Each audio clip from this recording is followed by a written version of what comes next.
नमस्कार दर्शकों, स्वागत है आपका कार्यक्रम विकास गाथा के आज के अंक में। दर्शकों, आज हम उस दौर में पहुंच चुके हैं जब हर व्यक्ति आगे बढ़ना चाहता है, किस प्रकार से कैसे वो उन्नति करे, प्रगति करे।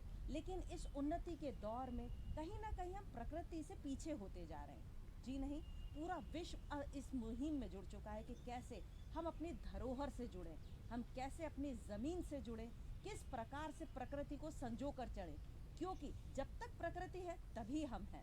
तो क्यों ना इसी विषय को आगे बढ़ाएं हम, और आज के अंक में हम बात करें कि किस प्रकार से हम जो पर्यटन है उसको अपनी प्रकृति से जोड़ सकते हैं। तो प्रकृति आधारित पर्यटन किस प्रकार से संभव है, इस विषय को जानने के लिए आज हम भोपाल स्थित मिंटो हॉल, जी हाँ, कुशाभाऊ ठाकरे जो कन्वेंशनल हॉल है वहाँ पर आए हुए हैं। और यहाँ पर हमारे साथ जुड़े हुए हैं हमारे विशेष अतिथि, जो कि है डॉक्टर कृपाल सिंह वर्मा, सहायक निदेशक है ये उद्यानिकी मध्य प्रदेश पर्यटन से। तो चलिए इनका स्वागत करते हैं और जानते हैं कि क्या है प्रकृति आधारित पर्यटन। नमस्कार सर, बहुत बहुत स्वागत है आपका। तो डॉक्टर साहब, सबसे पहले तो आप हमारे दर्शकों को ये बताइए कि ये जो शब्द हम बोल रहे हैं प्रकृतिक आधारित पर्यटन, ये क्या है, इसका तात्पर्य क्या है? प्रकृति आधारित पर्यटन एक नया कॉन्सेप्ट है जो जैसा कि जो पर्यटन है, पर्यटन जोड़ने पे काम करता है, बचाने पे काम करता है। तो कैसे हम प्रकृति के द्वारा पर्यटन के माध्यम से पर्यटकों को प्रकृति के साथ चलने के लिए जोड़ सके, प्रकृति के पास ले चलें, उस विधा में, उस दिशा में मध्य प्रदेश पर्यटन जो कार्य करता है, प्रकृति आधारित पर्यटन। जी, आप इसके लिए बधाई के पात्र हैं। मुझे लगता है हर व्यक्ति को ये जो आवश्यकता है इसको समझना चाहिए, किस प्रकार से हम अपनी मिट्टी से जुड़ सकते हैं, अपने पर्यावरण से जुड़ सकते हैं और अपने आप को आगे बढ़ा सकते हैं। और डॉक्टर साहब, जबकि विज्ञान और तकनीकी का युग है, तो उसमें प्रकृति का आधारित पर्यटन की भूमिका क्या है? विज्ञान और तकनीकी के दौर में अब वो समय आ गया है जब हमें संतुलन बना के काम करना पड़ेगा।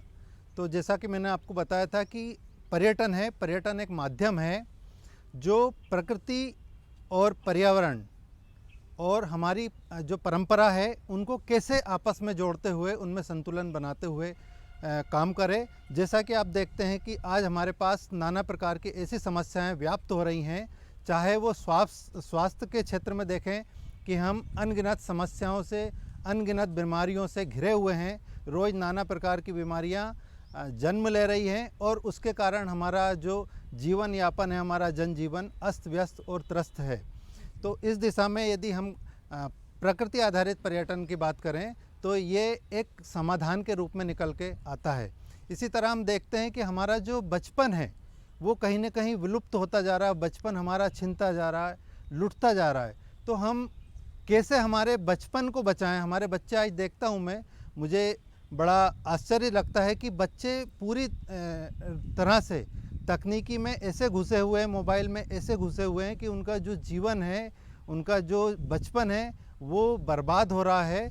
तो इसलिए हमें बचपन को बचाना है तो हमें प्रकृति आधारित पर्यटन की दिशा में आना पड़ेगा। इसी तरह हम बात करें कि हमारे जो स्वच्छता की बात करते हैं तो हम जब पर्यटन की बात करते हैं तो पर्यटन में हम स्वच्छता को कैसे वो करें, तो सबसे महत्वपूर्ण है कि हमारा जो मन है, मन को हम कैसे स्वच्छ बनाएं, हमारे मन के प्रदूषण को कैसे दूर करें।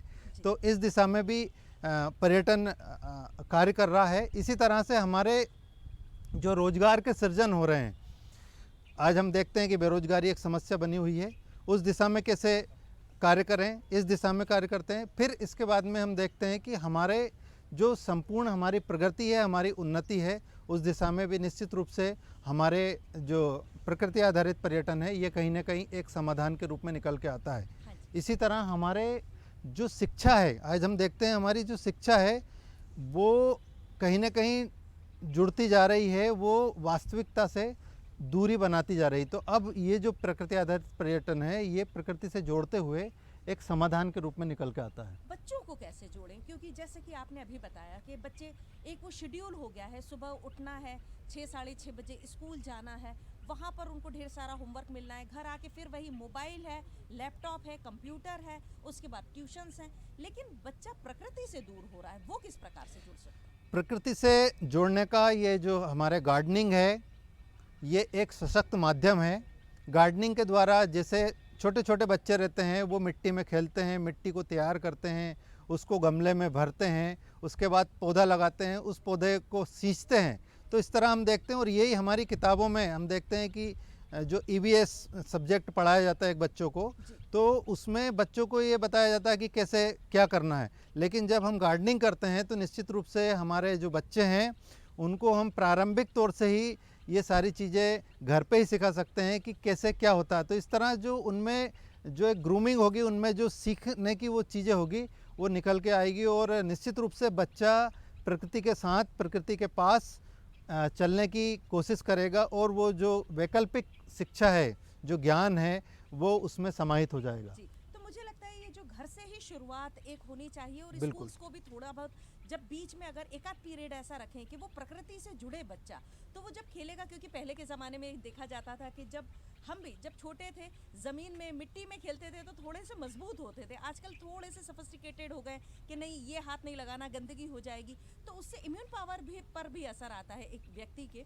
अगर हम बात करें कि स्वच्छता की, संतुलन की, संपर्क, संरक्षण, संवर्धन, स्वास्थ्य, शिक्षा और समृद्धि, ये सब प्रकृति आधारित जो हम पर्यटन की बात कर रहे हैं, इससे किस तरीके से कनेक्ट कर सकते हैं? देखिए, जो पर्यटन है, पर्यटन जैसा कि मैंने बताया एक माध्यम है, एक समाधान है जो जोड़ने पे काम करता है, जो संतुलन बनाने पे काम करता है। तो जैसा आपने बताया कि संतुलन कैसे बनाया जाए, हमारे पास प्रकृति है, हमारे पास संस्कृति है, हमारे पास जो है पर्यटन है, हमारे पास सारी विधाएं हैं, लेकिन हम देखते हैं कि हमारा प्रकृति, परंपरा, इनसे संपर्क टूटता जा रहा है।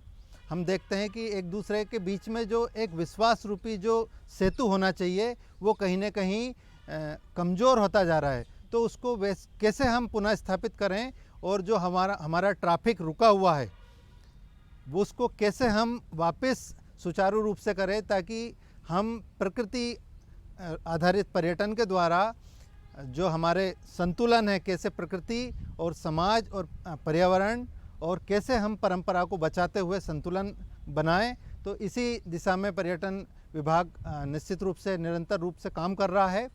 और इसी के साथ साथ हमारा जो संरक्षण है, यदि हम प्रकृति आधारित पर्यटन करते हैं तो निश्चित रूप से कहीं ना कहीं हम प्रकृति और हमारी परंपरा का संरक्षण भी करते हैं। बहुत ही अच्छी बात आपने समझाई, बहुत अच्छी तरीके से समझाया। जैसे कि माननीय प्रधानमंत्री जी जो है हमारे नरेंद्र मोदी साहब जी हैं, ये हर बात में हर चीज़ को प्रकृति से जोड़ने के लिए आगे बढ़ाते हैं, जैविक खेती को आगे ले जाने के दिशा निर्देश देते हैं। मध्य प्रदेश सरकार भी इसके लिए बहुत काम कर रही है। तो क्या क्या सहयोग मिल रहा है मध्य प्रदेश सरकार की तरफ से, और किस प्रकार से हमारी मध्य प्रदेश सरकार प्राकृतिक आधारित पर्यावरण को बढ़ाने के लिए आगे कदम बढ़ा रही है? मध्य प्रदेश सरकार प्रकृति आधारित पर्यावरण को बढ़ाने के लिए युद्ध स्तर पर कार्य कर रही है, और हम देखते हैं कि हमारी जो छोटी छोटी सी बदलाव एक दिन में नहीं आता है।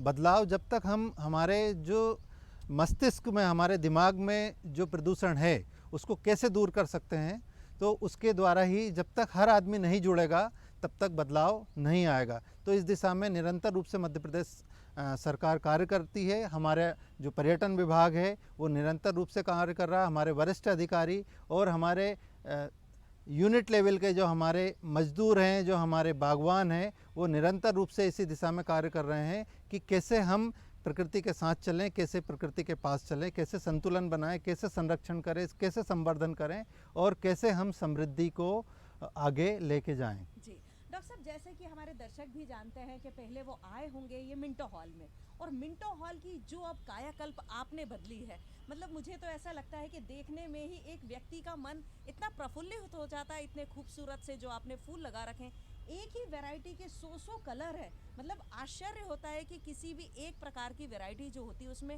100 प्रकार के कलर किस प्रकार से हो सकते हैं। तो किसी भी सुंदर उपवन को बनाने के लिए जो गतिविधियां हैं, उनका संचालन किस प्रकार से किया जा सकता है?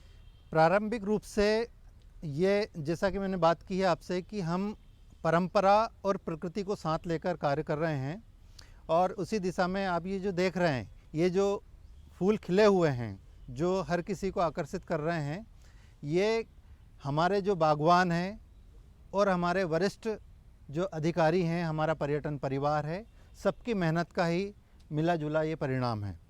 तो इस दिशा में हमें कार्य करने की ज़रूरत है कि हम प्रारंभिक रूप से यूनिट लेवल से किस तरह से कार्य करें। ये गार्डनिंग एक ऐसी विधा है कि इसमें पौधे के साथ हमें जुड़ना पड़ता है, पौधे को समझना पड़ता है और उसकी आवश्यकता के अनुसार हमें कार्य करना पड़ता है। तो प्रारंभिक रूप से हम जो कार्य कर रहे हैं कि हम जो यूनिट लेवल पे पौधे की क्या आवश्यकता है, हमारे जो बागवान हैं उनकी काम को कैसे आसान बना दिया जाए, हम आसान बनाने पे कार्य कर रहे हैं ताकि हमारे जो गतिविधियां हैं वो आसानी से संचालित हो सके। जी, बहुत ही अच्छी बात है ये। आप ये बताइए कि जैसे कि आपने बोला कि जो आपके बागवान हैं वो इससे जुड़ के काम करते हैं, एक काम को काम ना लेकर उसके अंदर अगर आनंद ढूंढ लिया जाए तो मुझे लगता है वो काम के साथ साथ में आपका जो व्यक्तित्व है उसको भी निखारने का काम करता है। आप किस प्रकार से इनको आगे बढ़ाते हैं, उनको क्या समझाते हैं, किस प्रकार से, क्योंकि जो एक अनोखा चेंज देखने को मिल रहा है उसके विषय में थोड़ा सा बताएं। देखिए, बागवान जो होते हैं वो पौधे के साथ समर्पित भाव से काम करते हैं, हमारे बागवान मध्य प्रदेश पर्यटन के, और निश्चित रूप से उसका परिणाम आप सब देख सकते हैं। और बागवान को जो आवश्यकता है, उनकी जो स्किल डेवलपमेंट होना चाहिए, हम छोटी छोटी सी जो बातें हैं उनको समय समय पर बताते हैं, उनके स्किल्स डेवलपमेंट करते हैं और उनके परिणाम उन्हीं को, क्योंकि हम उस विधा पे काम करते हैं, आओ करके सीखें, सीख कर करें, उस दिशा में हम कार्य करते हैं। तो निश्चित रूप से उसके जब परिणाम आते हैं तो बागवान जो हमारे उस पौधे से जुड़ के समर्पित भाव से कार्य करते हैं और उसका परिणाम सकारात्मक रूप से दिखाई देता है और पुष्प अपनी अभिलाषा स्वयं प्रदर्शित करता है। जी जी जी, प्राकृतिक आधारित पर्यावरण जो कि मुख्य भूमिका निभाता है हमारे पर्यावरण को बचाने के लिए, और अब जबकि कहीं एक अंधाधुंध प्रयोग होता जा रहा था जो रासायनिक खाद है उनका, आपने मुझे बातों ही बातों में पहले भी बताया था कि आप जो रासायनिक खाद है या किसी भी प्रकार की खाद का प्रयोग नहीं करते हैं, तो इसको किस प्रकार से आप बागवानों को, जो माली हैं, उन्हें समझाना चाहेंगे, या आगे जो भी इस दिशा में बढ़ना चाहते हैं, हमारे जो और भी जो बागवान होंगे उन्हें बढ़ना चाहते हैं, तो उन्हें कैसे आप समझाएंगे कि हम रासायनिक खादों से दूर रहकर भी इतनी खूबसूरत बागवानी कर सकते हैं? देखिए, जहर एक समस्या है और ये सबसे बड़ा जो जहर हमारे दिमाग में है, पहले हमें उसे निकालना होगा कि बगैर जहर के, बगैर रसायनों के खेती या गार्डनिंग नहीं की जा सकती। ये बिल्कुल गलत बात है। हमें हमारी परंपरागत चीज़ों का अध्ययन यदि हम करते हैं तो हम पाते हैं कि हमारी प्रकृति ने हमें वो सब कुछ दिया है जिसके हम हकदार हैं, लेकिन हम किस प्रकार उसको प्रबंधन करें। तो मध्य प्रदेश पर्यटन हमारा सस्टेनेबल टूरिज़्म और प्रकृति आधारित पर्यटन पर कार्य कर रहा है। हम निश्चित रूप से हर एक प्राकृतिक संसाधन का, चाहे वो पानी हो, चाहे हमारे पेड़ों से गिरने वाली पत्तियां हो, जिसे मैं जैव संपदा के रूप में सम्मानित करता हूं, चाहे हमारे गार्डन से निकलने वाला विभिन्न प्रकार के अपशिष्ट हों, उनको हम कैसे प्रकृति को, जैसा तेरा तुझको अर्पण, कैसे हम प्रकृति को उस अवशेष से संवारने का कार्य कर सकते हैं, कैसे हम प्रकृति को रंग बिरंगा कर सकते हैं, कैसे प्रकृति का हम श्रृंगार कर सकते हैं, ये कार्य पर्यटन विभाग द्वारा निरंतर रूप से किया जा रहा है। और इसमें निश्चित रूप से छोटी छोटी सी चीज़ें ध्यान रखने की ज़रूरत है कि हमें एक प्रबंधन की ज़रूरत है। हम कैसे पानी बचाते हुए गार्डनिंग करें, कैसे हम पौधों को पोषक तत्व प्रदान करें, हमारे जो अपशिष्ट पदार्थ है उससे कैसे अच्छे तरीके से खाद तैयार करें, कैसे हम हमारा समय बचाएं और कैसे उन्नत तकनीकों से इसको जोड़ते हुए हम गार्डनिंग करें। तो इससे निश्चित रूप से इस दिशा में यदि कार्य करते हैं समग्र रूप से, तो उसके परिणाम भी सकारात्मक निकल के आते हैं। जी जी, जैसे कि आपने बताया कि इतनी सारी जो कार्य प्रणालियाँ हैं, क्या इनके लिए कुछ वर्कशॉप भी होती है? कोई अगर सीखना चाहे, कोई किसान भाई आना चाहे या फिर कोई गार्डनर आना चाहे, तो इनको कुछ सिखाया भी जा सकता है? अभी मध्य प्रदेश पर्यटन की ओर से विभिन्न क्षेत्रों में ये कार्य निरंतर रूप से कई वर्षों से किया जा रहा है। और अब चूँकि पर्यटन में जब से मैं पदस्थ हूँ, तब से निरंतर रूप से ये चीज़ें, और हमारे जो वरिष्ठ अधिकारी हैं उनके मार्गदर्शन में ये चीज़ें की जा रही हैं।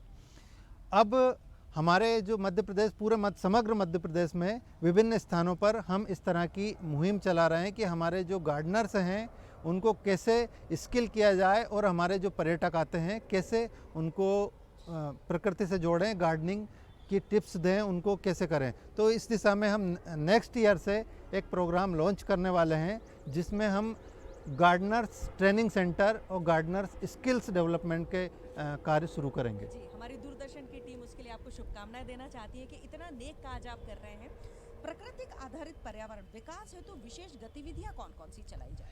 विकास हेतु हमारे जो मध्य प्रदेश, संपूर्ण मध्य प्रदेश में विभिन्न पर्यटक स्थलों पर को सुंदर बनाने के लिए गतिविधियां संचालित की जा रही हैं और निश्चित रूप से वो गतिविधियां समग्र रूप से चल रही हैं। उसमें प्रारंभिक रूप से हम कार्य कर रहे हैं कि हमारे जो प्राकृतिक संसाधन हैं कैसे उनका सदुपयोग करें, कैसे हम उनको बेहतर उपयोग करते हुए उनका वहाँ पर रिजल्ट डेवलप करें। तो इस दिशा में हम कार्य कर रहे हैं। जी, हम पूरे देश में, हमारे माननीय प्रधानमंत्री जी भी कह रहे हैं कि हम लोगों को अपने देश बुलाएं। भाई जैसे कि पहले ये बोला जाता था कि हम विदेश जाएं, जी नहीं, हम विदेश नहीं जाएंगे, हम अपने देश में विदेशियों को बुलाएंगे और अपना पर्यटन बढ़ाएंगे। तो किस प्रकार से जो पर्यटक हैं उनको आकर्षित किया जा सकता है और इससे देश का विकास किया जा सकता है? देखिए, जब भी कोई बाहर से, देश विदेश से हमारे पर्यटन में आता है, मध्य प्रदेश पर्यटन में आता है, हमारे देश के पर्यटन में आता है, तो हम पर्यटक के एंगल से यदि देखने की बात करें तो पर्यटक यहाँ आके करता क्या, हम उस पर्यटक को किस तरह से इंगेज करें, वो पर्यटक हमारे यहाँ से लेके क्या जाता है। तो इस दिशा में मध्य प्रदेश पर्यटन निरंतर रूप से कार्य कर रहा है और उसका एक सकारात्मक परिणाम ये है कि हमारे पर्यटक जब मध्य प्रदेश आते हैं, जब मध्य प्रदेश में विभिन्न स्थानों पर हमारी पर्यटन की इकाइयाँ हैं, होटल्स हैं, संचालित हो रही हैं, पर्यटक स्थल है, वहाँ पर आके हमारा पर्यटक किस रूप से क्या चीज़ें लेके जाए, अपने साथ क्या ऐसी चीज़ें लेके जाए, यादें लेके जाए जो कि सकारात्मक हो और उनका प्रचार प्रसार किया जा सके। तो इस दिशा में हम सस्टेनेबल टूरिज़्म और प्रकृति आधारित पर्यटन के द्वारा ये चीज़ें फैलाने का कार्य कर रहे हैं कि हम कैसे पर्यटन के द्वारा प्रकृति को बचाएं, कैसे हम परंपरा को बचाएं, कैसे हम स्वास्थ्य को बचाएं, कैसे हम शिक्षा को एक अलग आयाम देकर प्रगति करें। जी, इसमें कोई दो राय नहीं है कि हमारा जो देश है वो बहुत ही समृद्ध है, संस्कृति पूर्ण है, हमारे पास बहुत सारी ऐसी सांस्कृतिक धरोहरें हैं, इमारतें हैं। अगर उनके चारों तरफ, जैसे कि आपने ये कन्वेंशनल हॉल इतना खूबसूरत बनाया, वो भी अगर खूबसूरत हो तो जो पर्यटन है वो आगे बढ़ेगा और देश उन्नति करेगा। किस प्रकार से राष्ट्र निर्माण में प्राकृतिक आधारित पर्यटन जो है वो योगदान दे सकता है? देखिए, आज हमारे जो पर्यटन है एक मुख्य केंद्र बिंदु बना हुआ है और निश्चित रूप से जब हमारे देश में बाहर से कोई पर्यटक आता है तो हमारे देश की उन्नति और प्रगति होती है। लेकिन जब हम प्रकृति आधारित पर्यटन की बात करते हैं तो देश विदेश से अधिक संख्या में हमारे यहाँ पर्यटक आते हैं और इस दिशा में वो पर्यटक प्रकृति से जोड़ने का, हम जोड़ने और बचाने की बात करते हैं। तो हम हमारे देश को एक अलग दिशा में, एक अलग विधा में कि हमारे देश का जो पर्यटन है वो प्रकृति को बचाते हैं, प्रकृति और परंपरा के बीच में संतुलन बनाने और इस तरह विकास का कार्य करते हैं। तो हमारे देश में जो पर्यटक बाहर से आएंगे उससे हमारे यहाँ जो रोजगार के अवसर उत्पन्न होंगे और समृद्धि आएगी और हमारे देश में जो देश विदेश से पैसा आना है वो हमारे देश में उन्नति और प्रगति के लिए आएगा। आज का जो नवयुवा है, जो आज के विद्यार्थी हैं, अगर इस और अपना भविष्य बनाना चाहें तो उन्हें क्या आप सलाह देना चाहेंगे? किस प्रकार से इस क्षेत्र में वो आगे आएं, देश को भी आगे बढ़ाएं और खुद का भी नाम रोशन करें? देखिए, विद्यार्थी हमारे देश की धुरी है और अब वो समय आ गया है कि अब हमें किताबों से निकल के और मोबाइल से निकल के बाहर देखना भी ज़रूरी है, प्रकृति के साथ जुड़ना भी ज़रूरी है। तो आज ये जो समय है कि अब हम कैसे जुड़ें और जुड़ते हुए हम सीखें। जैसे मैं भी देखता हूँ, हमारे जो मैं एग्रीकल्चर स्टूडेंट रहा हूँ, तो हम लोग जो हमारी पढ़ाई करते थे वो खेतों में करते थे और उसका कहीं ना कहीं जो हमें रिज़ल्ट मिलता है कि वो हम अलग दिशा में जाने का कार्य करते हैं। तो निश्चित रूप से ये एक बड़ा अच्छा विषय है कि यदि स्टूडेंट्स इस दिशा में अपना करियर बनाना चाहें तो अपना करियर बना सकते हैं और ये ऐसा विषय है कि ये नेवर एंडिंग है, जिसे मैं कहना चाहूँ, और ये इसमें एक बार जाने के बाद में मन प्रसन्न रहेगा और उन्नति और प्रगति के साथ साथ अपने स्टूडेंट्स हैं, आज नए नए क्षेत्रों में एंटरप्रेन्योर्स जो हैं वो कार्य कर रहे हैं। जी, जब हमारे स्टूडेंट्स आगे जाएंगे प्रकृति से जुड़ेंगे, ज़मीन से जुड़ेंगे और जैसे कि आपने बोला एक सस्टेनेबल खेती करेंगे तो इससे जो एक अन्य उत्पाद भी जैसे कि मेडिसिनल प्लांट है वो लगा सकते हैं। फूल है तो फूलों की खेती को जैसे सुंदर तो दिख रहा है, पर्यटन बढ़ रहा है, लेकिन फूलों का व्यापार भी कर सकते हैं। साथ ही साथ फूलों से जो भी इत्र बन रहा है, दवाइयाँ बन रही हैं, उनके अंदर भी वो क्या क्या काम कर सकते हैं। देखिए, जब हम पौधा लगाते हैं तो पौधे को हम विभिन्न रूप से देखने की ज़रूरत है कि एक पौधा हमें किस किस रूप से कार्य करता है। हम सामान्यतः पौधे को देखते हैं फल की दृष्टि से कि वो हमें फल देता है कि नहीं, लेकिन अब समय आ गया है, जब से मैं आपको याद दिलाना नहीं चाह रहा हूँ वो समय जो कोरोना काल है। जी जी। लेकिन कहीं ना कहीं हम जान बचाते हुए, चीखते हुए, दौड़ते हुए भाग रहे थे और भाग रहे थे हम प्रकृति की ओर कि हमें कैसे ऑक्सीजन मिल जाए। तो हमें पौधे को देखना है ऑक्सीजन के एंगल से, पौधे को देखना है छाया के एंगल से, पौधे को देखना है हमें प्राकृतिक संतुलन के एंगल से। तो विभिन्न एंगल से यदि हम पौधे को देखेंगे, प्रकृति को समझेंगे, तो हम पाएंगे कि फल तो एक बायो प्रोडक्ट के रूप में है, मुख्य तो और कुछ है। जी जी जी। शहद बन सकता है, दवाइयाँ बन सकती हैं, फूलों का व्यापार हो सकता है, बहुत कुछ आगे इसमें हो सकता है। प्राकृतिक आधारित पर्यावरण द्वारा जो संदेश आप देना चाहते हैं हमारे दर्शकों को। देखिए, मैं एक ही संदेश देना चाह रहा हूँ कि अब हमें जोड़ने और बचाने की दिशा में कार्य करना है। अब हमें प्रकृति की गोद में जाने का समय आ गया। अब हमें प्रकृति के साथ चलने का समय है। अब हमें प्रकृति के पास चलने का समय है। इस तरह का हम किसी भी विधा में हैं, चाहे हम शिक्षक हैं, चाहे हम बिजनेसमैन हैं, किसी भी विधा के हैं, अब हमें अपने उस विधा के साथ एक वेलफेयर शब्द को जोड़ना है। कैसे हम प्रकृति का वेलफेयर करें, कैसे हम संस्कृति का वेलफेयर करें, कैसे हम परंपराओं का वेलफेयर करें और इन्हें वेलफेयर करते हुए कैसे हम समाज का वेलफेयर करें, इन वेलफेयर को करते हुए कैसे हम आगे बढ़ें। और निश्चित रूप से यदि हम इस दिशा में आगे बढ़ेंगे तो हमारे जो मन में जो शांति होगी, हमारा जो उन्नति होगी, उसमें और चार चांद लग जाएंगे। जी, ये तो बहुत ही अच्छी तरीके से आपने समझाया। लेकिन क्या आप जो हमारे स्कूल्स हैं, कॉलेजेस हैं, उनको एक सलाह देना चाहते हैं कि ये भी एक टॉपिक होना चाहिए जिससे कि बच्चे जुड़ें, उन्हें बचपन से ही पढ़ाया जाए, जिससे वो ज़मीन से तो जुड़ ही सकते हैं, आगे अपना भविष्य भी बना सकते हैं। बच्चों को छोटी छोटी सी चीज़ें सिखाई जानी चाहिए और इस दिशा में हम कार्य करते हैं। विभिन्न सांस्कृतिक और जो स्कूल हैं, शिक्षा प्रणाली है, उनमें भी हम प्रयास कर रहे हैं कि कैसे बच्चों को, छोटे छोटे बच्चों को हम हमारे पर्यटन में आमंत्रित करें और करते ही रहते हैं।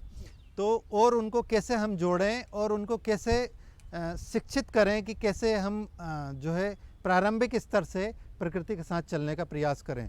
एग्रीकल्चर कॉलेज में मैंने रिकमेंड किया था कि यहाँ पर जो है प्रकृति आधारित एग्रो टूरिज़्म की जो एक केंद्र, एक सब्जेक्ट चलाया जाए। तो इस दिशा में निरंतर रूप से हम कार्य कर रहे हैं। जी, आपने बहुत ही अच्छी तरीके से समझाया हमारे दर्शकों को और मुझे लगता है ये एक बहुत ही सार्थक चर्चा थी। आपने इतना अपना समय दिया और इतने ही यूनिक टॉपिक पर हमसे बात की, उसके लिए आपका बहुत बहुत धन्यवाद। नमस्कार जी। दर्शकों, जैसे कि हम बात कर रहे हैं कि कोरोना काल में हम सब ने जाना कि प्रकृति, ऑक्सीजन कितनी हमारे लिए ज़रूरी है। जो आज का जो हम दौड़ भाग कर रहे हैं, किस प्रकार से तकनीकी के पीछे भाग रहे हैं। जी नहीं, अगर थोड़े समय के लिए रुक गया जाए तो जैसे कि हम सभी को पता है कि ओजोन लेयर ने अपने आप को हील कर लिया था। वो किस प्रकार से किया था? क्योंकि हमने जो दुरुपयोग करना बंद कर दिए थे, हमने जो धुआं है उसको निकालना बंद कर दिया था, सारे इंडस्ट्रीज बंद कर दिए थे। तो क्या अब वो हो सकता है? नहीं, उन्हें बंद करने की ज़रूरत नहीं है। हम प्रकृति से जुड़ें, प्रकृति को आगे बढ़ाएं और अगर उससे अपने आप को जुड़ाव रखेंगे तो हम भी आगे बढ़ेंगे, हमारी प्रकृति भी सुधरेगी और देश उन्नति करता ही रहेगा। तो किस प्रकार से प्रकृति आधारित पर्यावरण होता है, उसको किस प्रकार से बढ़ावा दिया जाए, ये आज हमने जाना। अगले अंक में फिर होगी मुलाकात एक अन्य विषय के साथ। तब तक के लिए मैं पूर्वा आपसे आज्ञा चाहती हूँ। नमस्कार।